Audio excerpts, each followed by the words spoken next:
Lego Batman The Videogame is the fifth installment in TT Games' Lego game franchise. It released just a few months after Lego Indiana Jones The Original Adventures. However, unlike Lego Indy 1, Lego Batman was not selling well when it first came out. Of course, poor reviews by IGN and other critics didn't help matters much. However, when Christmas rolled around that year, the game was packaged with Xbox 360 consoles, and the game went on to sell incredibly well, and is now one of the three most iconic Lego games of all time. Now let's talk about the game itself. This is the first of TT's Lego games to have an original story rather than being based on a movie. However, it does take a lot of visual inspiration from the Tim Burton Batman movies. The story isn't really all that unique, it's basically just Batman's rogue gallery has escaped Arkham and now you have to bring them to justice once again. That being said, the levels in this game have been handled really well, except for a couple which I'll talk about later. For now, let's talk about the hub world. As you might expect, this game's hub world is the Batcave. From here you can access the game's levels, the shop, and go up to Wayne Manor to view the mini-kits you've collected.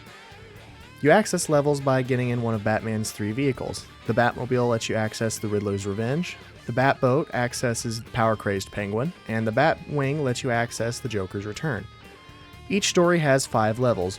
Once you beat all 5 of them in one of the 3 stories, you can then return to the Batcave where you can pull a lever on this one computer to access the villain missions. After you pull the lever, you will now play as the Riddler and Clayface and be able to explore Arkham. Just like in the Batcave, from here you access levels, the shop, view mini-kits, etc. There's a total of 30 levels in this game, and each you'll have 10 mini-kits to find, a stud meter to fill, and a red brick to find. In 25 of them, you'll also have a citizen in peril to save. When you fill a stud meter, you'll be given a super kit. It's basically just the same as a mini kit, and once you fill all the stud meters, they will combine to form either Wayne Manor for the heroes or Arkham Asylum for the villains. With all that out of the way, let's move on to the levels themselves.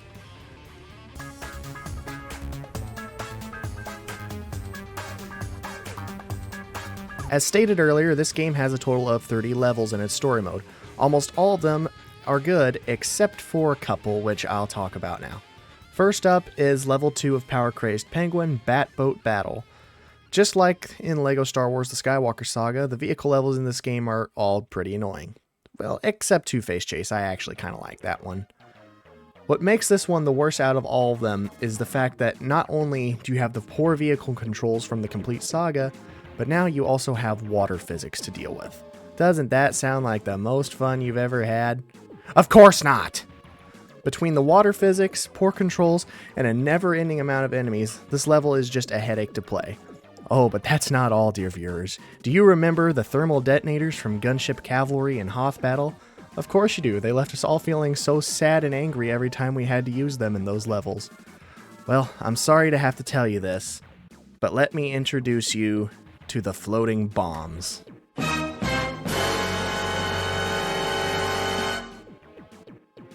Throughout the level, you'll have to use these to open up various gates blocking your path, which doesn't seem like much of a hassle. The gates are pretty easy to hit, but then we get to the boss battle at the end of the level. Not only do you have to use the bombs to hit Penguin's submarine, but you have to do it in a certain order. That's right, you can't just hit the right side of the sub at the start of the level. First, you have to hit the left, then the right, followed by the back side, and finally the front. Now, you might think that's the end of the boss fight, but no, after that, all you have to do is shoot the sub a bunch of times to get rid of the last 2 harps. The problem is, since you could not damage the sub by shooting it earlier in the fight, you have no reason to think that shooting it will do anything now, so you end up dragging more bombs into it just to find out all you had to do was shoot it. And of course, you don't just shoot it twice and that's it. No. You have to shoot it, I'd say, about 1,000,000 times. Okay, maybe not that many times, but seriously, watch just how many times you have to shoot it just to get rid of the last heart.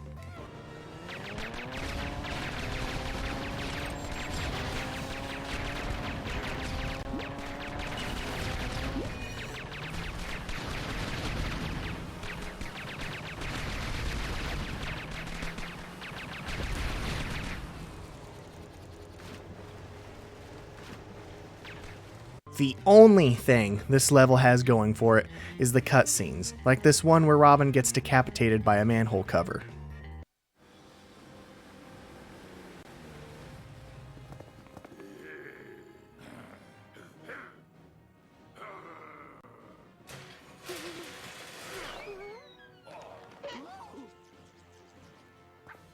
Batman puts his head back on and he's fine. The player, on the other hand, is not fine after playing this level. Out of all of the levels in this game, this is the only one that I genuinely dread playing. This is why I had so much bad to say about it. Just talking about this level gives me a headache, so let's move on to the next level. Next up is a level from the villain side of Power Crazed Penguin, Arctic World. Things are not looking too good for Power Crazed Penguin, are they? Unlike Batboat Battle, Arctic World isn't all that bad. You play as Penguin and Catwoman and have to make your way into the Penguin's lair to set up his mind control machine. On your way there, you solve a couple puzzles, fight some cops here and there. You're probably thinking, why do I call this one of the worst levels in the game? For one, this is the last level of the villain side of Power Crazed Penguin. It should be more memorable and fun, but instead it's over in just a few minutes. That's not all though. The main reason I say this is one of the worst levels in the game is because of one of the mini kits you have to get for 100%. Just before you enter the last room of the level, you go down this ice slide. While on the slide, there are 5 gates you have to go through to get a mini kit. You might be thinking, that doesn't sound so bad. You can just try again if you fail, right? Nope. You can, but you have to completely restart the level just to have one more chance at getting it. I honestly don't think this is possible to get in story mode because half the time you just miss completely or you hit the gate and get pushed off of it. The only way I was able to get this one was because of a built-in exploit in free play mode where you slow down a little bit if you rapidly change characters. But even with the exploit, it still took me over an hour to get it. If it wasn't for this, the level would just be boring and not very memorable, but this one mini kit is enough to make getting 100% in this level an absolute nightmare. Alright, I'm tired of talking about levels that give me a headache, so let's move on to some levels that are actually fun to play.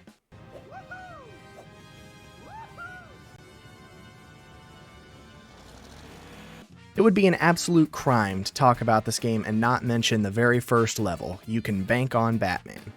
Just like the previous games, You Can Bank on Batman is one of the most iconic and loved LEGO game levels of all time. You play as Batman and Robin and have to make your way to the bank that Riddler and Two-Face are robbing.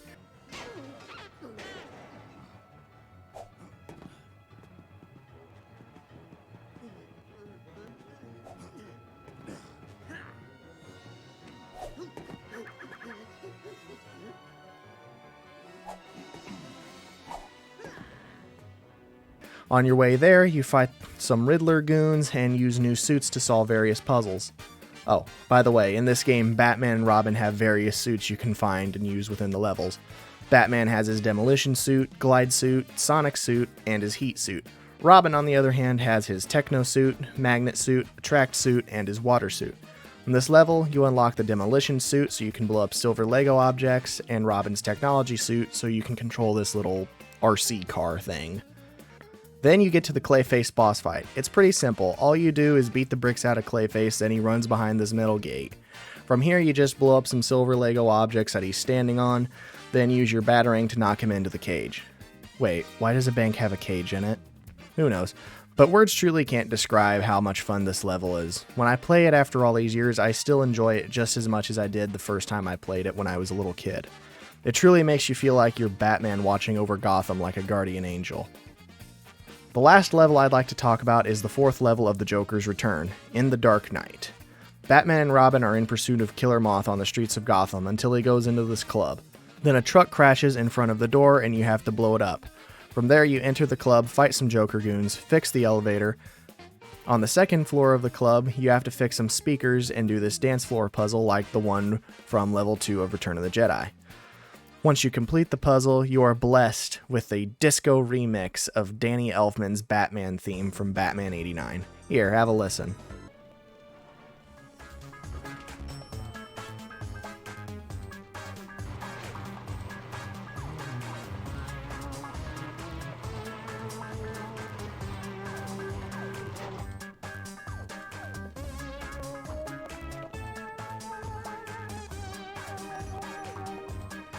After vibing to the music for a while, you have to use Robin's technology suit to make this robot break a hole in the wall. From there, you clean up some spilled toxic waste and continue to chase Killer Moth. Also, why does Gotham have so much spilled toxic waste? Seriously, it's everywhere in this city. Moving on to what is one of the best boss fights in the game. As much as I love this game and its levels, the boss fights aren't the greatest. Most of them just consist of you beating the bricks out of the villains until they run out of hearts. Killer Moth, on the other hand, has you use his weakness against him: light. Using Robin's technology suit, you switch on this giant light bulb. Killer Moth is then attracted to the light and gets burned. After that, you fight him face to face until you deal a heart of damage, and then you do the light thing again.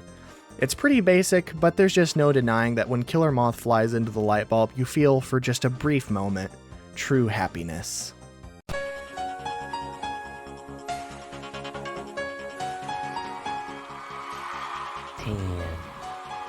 There are more levels I'd like to talk about in this game, but this video is going to be long as it is, and I still have the bonus levels to talk about, so moving on.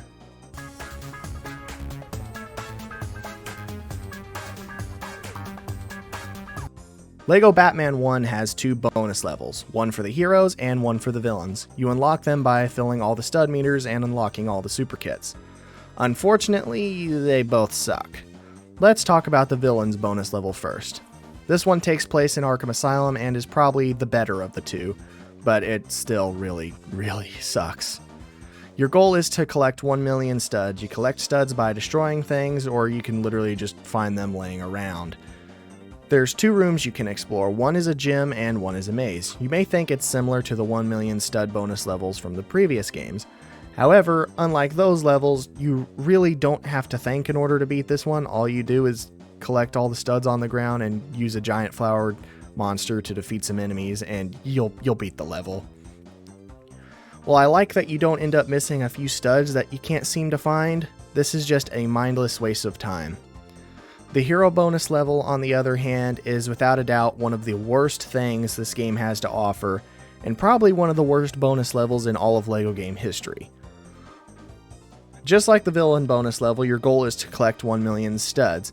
However, unlike the villain level, this one is just confusing. You begin outside of Wayne Manor, where you have to complete a couple of tasks and then build the computer. From there, you use the computer to enter this kind of 2D platforming section.